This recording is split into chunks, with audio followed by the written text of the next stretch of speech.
mais ceux qui to bandi kolobela makambo et ko créer par polémique eza nango importante puisque awa to bengisa ki batu nyonso baya to ya ko sepela et même bao bakenda batika biso na période difficile au parti et kutanaki nango lelo tokozongela makambo wana te lelo eza makambo oyo kaka yo okobina ndenge nini okosepela ndenge nini, c'est ce qui est plus important.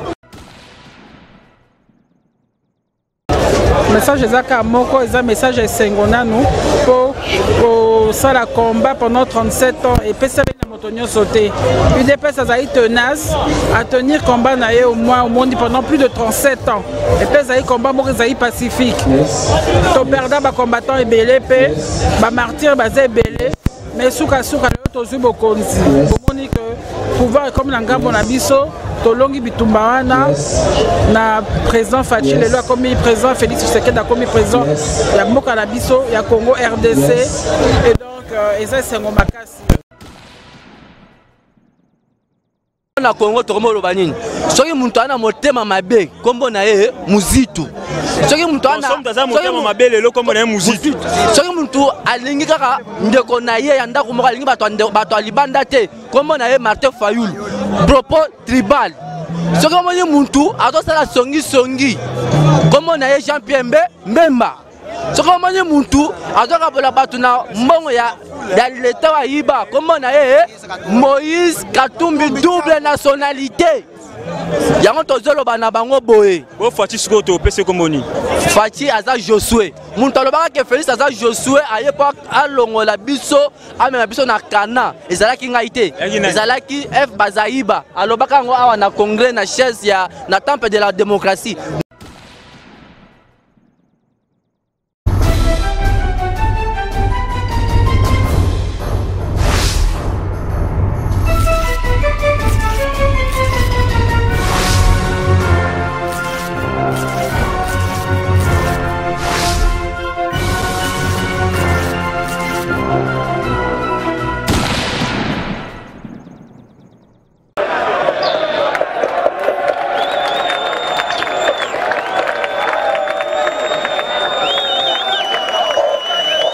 Mbote bande balandi à www.club.com. En tout cas merci parce que vous avez besoin de partout et c'est un la ratan pour la Arabie Saoudite c'est un attente sur ça la bino musala en tout cas vous chaîne abino www.club.com où peut savoir d'informations surtout les abonnés d'actualité chaque jour s'il y a des actualités à Kinshasa tu hésites à te copier sabino on propose à toujours informer en tout cas merci beaucoup plus merci de plus en plus nabino nyo so abonné nabiso là je pense à vous tous vous avez s'abonner pour la chaîne Nabiso et puis je pense directement au patron de la chaîne Monsieur de la Nation Tonton Banda, je pense aussi à Madame Pichou Mangaya ainsi qu'à Herman Apoyo et Franciwala derrière la caméra. Jour pour jour aujourd'hui 37 ans d'anniversaire pour l'IDPS créé le 15 février 1982. Aujourd'hui nous sommes le 15 février 2019. Ça fait 37 ans d'élite. Les peuples d'abord, leur slogan. En tout cas, c'était d'abord groupe, il y a 13 parlementaires au Bayako formé Bongo Lingomba IDPS. Entre autres, Otoyi Baza à la tête, c'est le fait Frédéric Kibasa Maliba et puis le fait Etienne Tshisekedi Wamulumba. Mais je vous dis, après 37 ans d'élite, l'IDPS est victime. Victime, il y a Marambwe Belé. Victime, il y a Marche. Victime, il y a Rotumba Permanence. Victime, il y a Guerre. Victime, il y a Rokabo, la même partie, parce que c'est une partie moins à l'époque, mais l'autre commune a plus ou moins 4 IDPS. IDPS Tshisekedi, IDPS Moubake, IDPS Chibala, IDPS Kibasa Maliba. Mais bon, on a célébré le lot 37 ans. Mais le lot 37 ans, là, meilleur IDPS, IDPS dans la base, IDPS dans le fondement légal, IDPS dans la personnalité juridique. Les abonnés IDPS, il y a Tshisekedi, ils abonnés à 11e limité. Plus tu en France ou à la pause de Bilili parce que 37 ans d'anniversaire, ils ont beaucoup. Les bilans, est-ce que le bilan est positif? Est-ce que le bilan est négatif? Aujourd'hui, Félix au pouvoir, c'est l'IDPS qui gagne. Là où il y a toujours des mécontentements, entre autres Moubak qui dit que non, et Azap présentement ont négocié tout comme ça.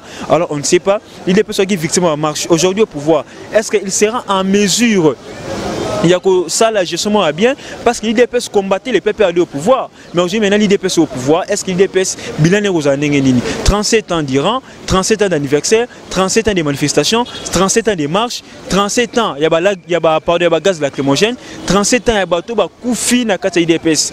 Na siège à comment est-ce que la 2015, 2016 ils ont massacré les gens, ba kalisina ki batou, ba koufa ki batou qui brûlé même vivant.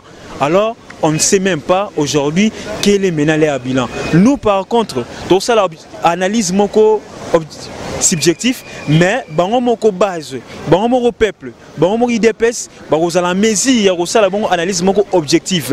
Biso tozé on a rapport au ça la analyse et puis quand on a bango mituna pour la fête par rapport au bilan, par rapport à la manifestation, tu sais que je dis au pouvoir qui représente l'IDPS. Alors l'IDPS disait toujours les peuples d'abord, leur slogan, au papa Tika, mais les lots. C'est l'appel le mingi mingi.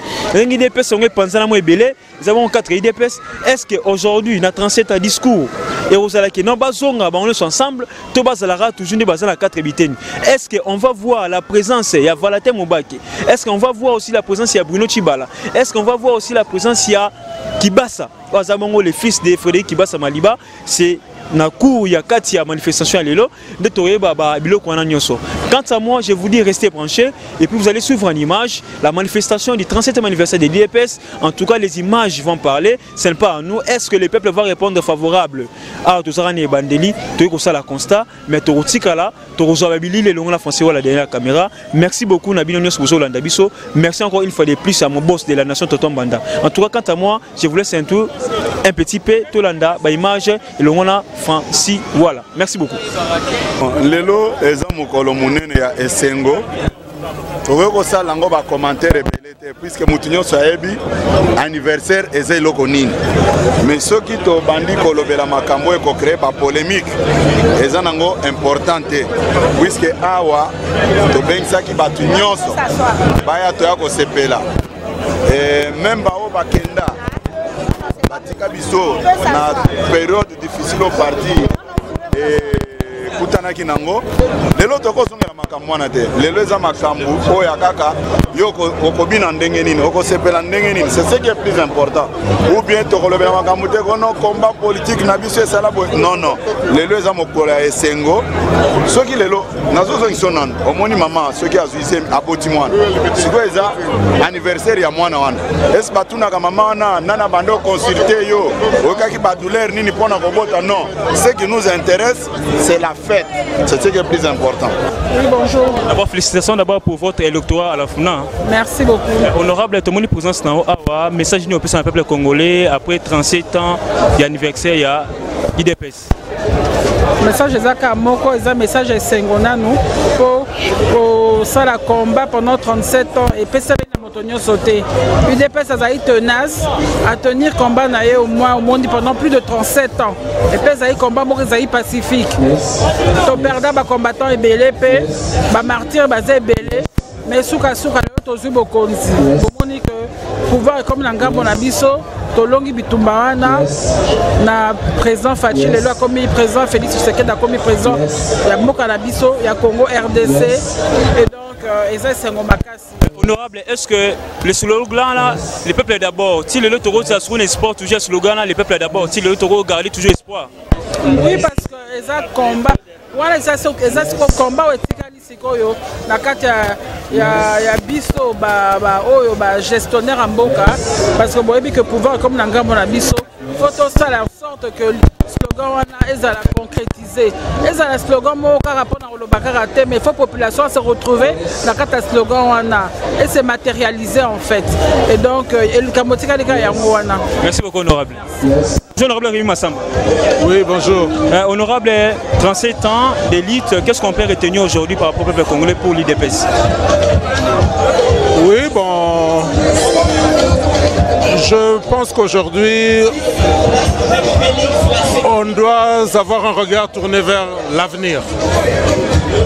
En particulier aujourd'hui, parce qu'au terme de ces 37 années de lutte, l'UDPS et son président ont conquis de manière démocratique le pouvoir d'État. Le président de la République va s'appuyer sur la large adhésion populaire à l'UDPS, la large adhésion du peuple congolais et de toutes les forces politiques qui se reconnaissent dans cette élection des Congolais en la présidence de Félix Tshisekedi Tshilombo. Honorable Rémi Massamba, vous allez sur réélu dans l'Assemblée nationale, parce que vous avez fait dans l'Assemblée nationale, mais les lots avec majorité parlementaire et qui est bon dans le FCC, est-ce que l'IDPS avec son chef Eroko vraiment qu'on maintenir pouvoir jusqu'au fond? Oui, qu'on maintenir pouvoir Tina Souka et à la question il y a une stratégie. Les Camboniens sur les Camboniens, il y a stratégie. Et ça na libota ya yo union sur la stratégie. Bonne entente na famille,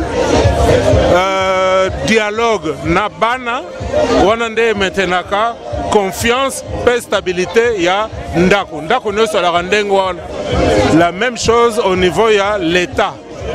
Au niveau de Mboka, qu'on maintenir pouvoir.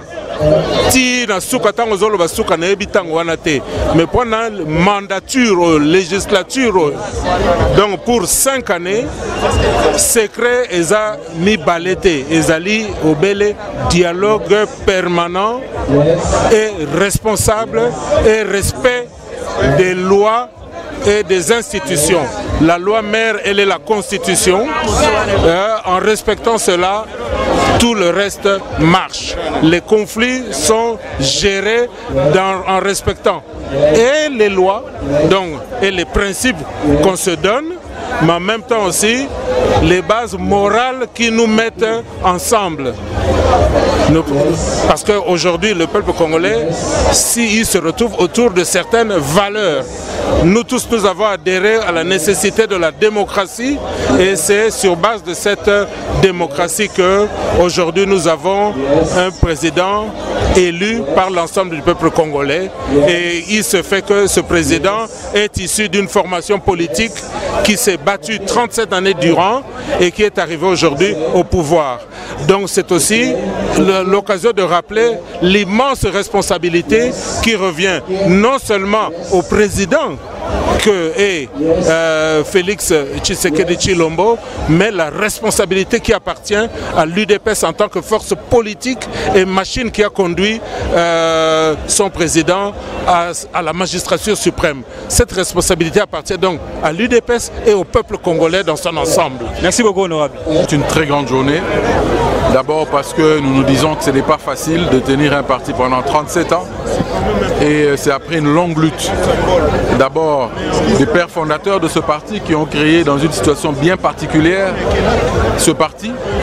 Je dois d'abord rappeler que ce sont des gens qui étaient dans les institutions à l'époque mais qui ont préféré rompre. Partir de là pour essayer de créer le bien-être, pour essayer de consolider la démocratie dans notre pays. Donc nous disons d'abord félicitations à ces braves fondateurs de ce parti. Et ce parti a travaillé, a traversé beaucoup de choses. Ce parti a conscientisé le peuple. Ce parti a milité pour que nous puissions avoir dans ce pays la démocratie, le progrès social, un état de droit.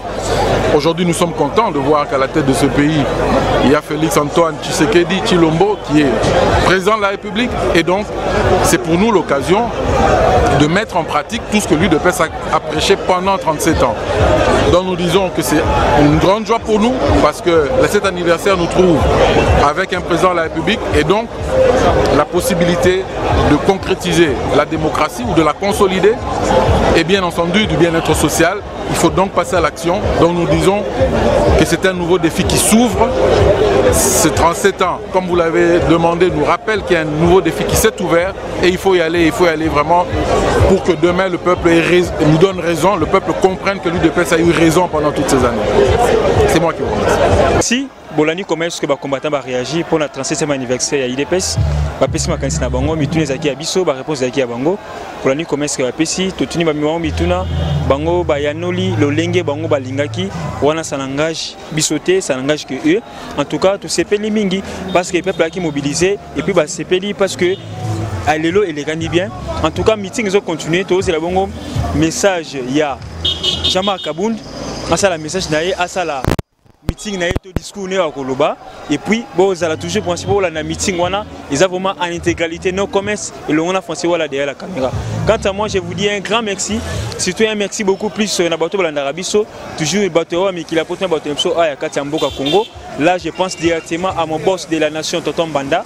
Je pense aussi à la grande dame Pichou Mangaya, à Herman Ampoyo ainsi qu'à Francis Wala derrière la caméra. Et puis merci à tous ceux-là qui nous soutiennent de loin et de près. Quant à moi, Rems Mwamba, je vous dis bye, à la prochaine. Ndeko, bonjour. Bonjour Manamboka. Comment on est? Comment on est Zali Roli, mais Babé on a toujours le capitaine de l'équipe. Le capitaine de l'équipe, oui. Tomé le 37e anniversaire, il y a IDPS, mais Tomé une mobilisation faible. C'est là il dit à quoi? Non, mobilisation Zali faible parce que Mboule Banda qui banda 6h et quand il a 13h30. Moins d'une heure du temps, il y a un moment déjà monde déjà Banda Kotonda. Avant manifestation c'est clôturé, je au cas moment de bateau et Rosala. Il de paix c'est tika la Rosala jamais faiblité. Quel que soit ton pouvoir toujours na place Tozala. Mais Batebele Bakena la Mouka passe au mec il IDPS confiance Sicily. Batebele Bakena la Mouka te pour que la Mouka repanzana. Zeta bimisa programme ya gouvernement. Parce que sur au pesinga kana na kotanga batu mususu bazoya de butu ba lokaba poste na la Mouka. Banani. Obi que président Félix Alobi Boya, Alobi a appliquer constitution ndenge loba. Que non, il faut les membres, il y a opposition chef de file à gérer finance et l'Assemblée nationale. Ce qu'on dit que le grand repense à Bango, est-ce que même Barondima, Martin Fallait chef de file, Martin Fallait Moutana sans base, ni 200 personnes à militants. Mais Abeti Bino s'intéresse plein, il y a un bilo qui s'intéresse Boya. Félix Tshisekedi,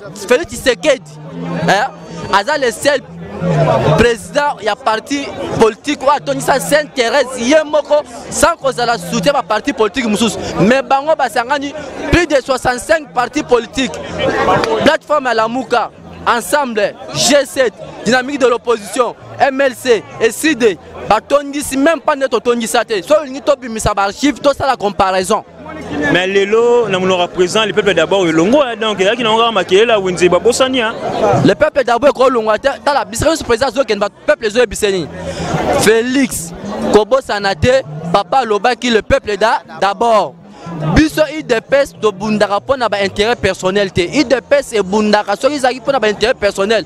Mais tu auras déjà pouvoir, Bandaka la paix, ils sont pouvoir ici là. IDPS à Bundara pour intérêt général. Il a fait ça pour avoir intérêt personnel. Bato pour intérêt personnel, ils ont Martin Fayoulou, Jean-Pierre Mbemba. Bisoto Bundara pour na peuple congolais. Balingi bango, yongo mole babete s'intéresse plein, ba congolais balingi bango, yongo mole ba fauteuil qui est parce qu'il y a bi que non yene président. Donc Fati azana moi sima, musique ba déclaration, papa Fati azana moi sima là. Bon di m'appelle quand même so ba so na vraiment. Kombo, moi ni bilelo na Congo tokomo lo banini. Soki muntu ana motema mabe, kombo na ye muzitu. Soki muntu ana motema mabe lelo kombo na ye muzitu. Soki muntu alingi kaka ndeko na ye yanda ko alingi bato alibanda te, kombo na ye Martin Fayoulou. Propos tribal. Ce que moi muntu atosala songi comme on a Jean-Pierre Mbemba. Ce que moi muntu atoka bola batuna mbongo ya l'état wa iba comme on a Moïse Katumbi double nationalité. Yango tozolo bana bango boye. Bo Fati siko to pese komoni. Fati aza Josué. Muntu alobaka ke Félix aza Josué ayepa alongola biso amema biso na Kana. Ezalaki ngaite. Ezalaki F Bazaiba. Alobaka ngo awa na congrès na chaise ya na temple de la démocratie. Nani alobisa ke maloba wana. O te Félix Tshisekedi voilà aza Josué.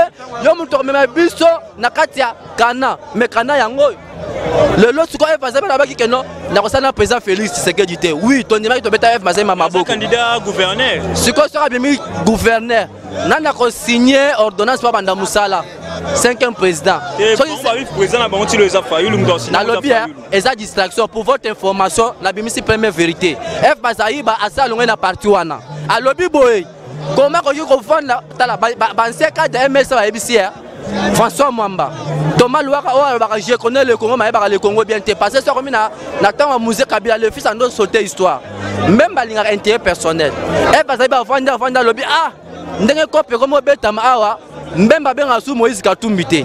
Même madame Martin Fayol va sous bien un bon terme. Yo mani le F va accompagner sous nani Martin Fayol en voyage à Keyemoko. Atikali déjà isolé là. Donc F va battre terre après Musito. Non, Musito a Kenan de Ronaye nani oyo mususu Moyiba Ibiba 245 ndako na Kinshasa. Non non. Le premier ministre le plus volé du Congo. Musito. Mais Abik est la bongisi, donc Abik est non. Tolandi est de pardon de roli pardon. Tolandi est la émission ça qui n'a pas to Abik est non. Il dépasse à rebattre record au yatikité. Abi a triplé budget. À foot fonctionnaire bien, à foot même Nyongo, il y a 14 milliards autres à Kinango. Donc il dépasse à record. La personne raison de lobby qui a eu de pèse à jamais combattre gestion yo Musito atiki. On a raison par rapport à quoi? Musito premier ministre ena kizenga. Na bandundu bazangi même morte. Na bandundu ma ezalakate couré ezalakate. Makadam ezata ta ya 30 mètres ezate na bandundu. Ce n'est que normal. Base la eu de pèse ezap parti il y a pas démocrate. Bazo mon exemple na bandundu na toto cha mort hôpital général. To construit ba école ba proposition au Simba touche ça va proposition biso to Simba touche biso to Simba ça va tout touche. Voyons voir mambo IDPS à Rosa na Congo. C'est la première fois que mon peuple congolais là ba militaire là bazo ba que no sera Félix a réalisé mambo ABC bango so disait que na kesa l'état mbongo ezate aro neni Félix a réalisé makambo azo la kabatu tandis que na mbongo l'état na kesa l'état pardon mbongo ezate au moins te on va promesse moko ezala inachevé un jour. Non koloba te que na kesa ya l'état mbongo ezate moni Congo eza libulu ya mbongo Congo ba koki ko tchao le lo na kesa l'état mbongo ezate moins d'une heure du temps on encaisser 2 milliards. Na Congo il faut la na mayele ya ko appliquer justice to bengi na IDPS état de droit. Oyeba ko sala audit ko contrôler ba recette ya ezo kota ko landela ba taxe ya l'état malamu ko mona ndenge budget ko mata dans la nazo bisoboy. Le Kabila tiki combien de budget? Le Kabila tiki combien de budget? Tu as 4 milliards. Pesa IDPS une année. Ce qui budget na matite européen ça biso raison le que non c'est que batoyo surtout parce que bango pouvoir bandakala même France on a pays pauvre ni minéré mais on se trouve dans budget ba 150 milliards même pays où là ba minéré le la RDC se trouve dans 4 milliards un volet le la Muzitu donc ça me donne place na M3 Muzitu on a budget que la République démocratique du Congo dans un milliardaire incapable le Martin Fayulu motema mabe Akie kuna kwa ici gestion ya nini hôtel de ville na mambo ya manini kuna ndo gérer kuna nakala. Muntu asala lelo na ville ya Kinshasa lelo eto sibi na basolo to anango lelo c'est Martin Fayulu. Ateka vendre na $50,000 mais le azo bima alinga bima lokola exemplaire un modèle à suivre eza soni makasi pona mbonga kola na mutu Martin Fayulu te. Glamoro là na bango nyonso eza clan to benga ki bango ba kabiliste. Ba mutu ba accompagner ki Kabila depuis 2006. Ti le Kabila tiki pouvoir. Ce que le les autres bango kanda et IDPS a du pouvoir. Akotika ngolo lenge nini IDPS parti à crédibilité ko sa mamba kitoko makasi akotira pouvoir le loté. Merci Ndeko. Merci. Bolani comment est-ce que les combattants vont réagir pour le 37e anniversaire à IDPS? Bapesi makanisi na bango mituna zaki abiso ba réponse zaki ya bango. Bolani comment est-ce que bapesi totuni ba miwa mituna bango ba yanoli lolenge bango balingaki wana ça n'engage bisoté ça n'engage que eux. En tout cas tout sepeli mingi parce que le peuple a qui mobilisé et puis ba sepeli parce que Alelo et les gagné bien. En tout cas meeting ils ont continué tout c'est la bongo message il y a Jean-Marc Kabound ça la message naé ça la meeting na to discours ne akoloba et puis bon ça la toujours principal la meeting wana ils ont vraiment en intégralité no commerce et le on a français voilà derrière la caméra. Quant à moi je vous dis un grand merci surtout un merci beaucoup plus na bato balanda rabiso toujours bato mais qui la porte bato so aya kati mboka Congo. Là je pense directement à mon boss de la nation Tonton Banda, je pense aussi à la grande dame Pichou Mangaya, à Herman Ampoyo ainsi qu'à Francis Wala derrière la caméra. Et puis merci à tous ceux-là qui nous soutiennent de loin et de près. Quant à moi, Rems Mwamba, je vous dis bye, à la prochaine.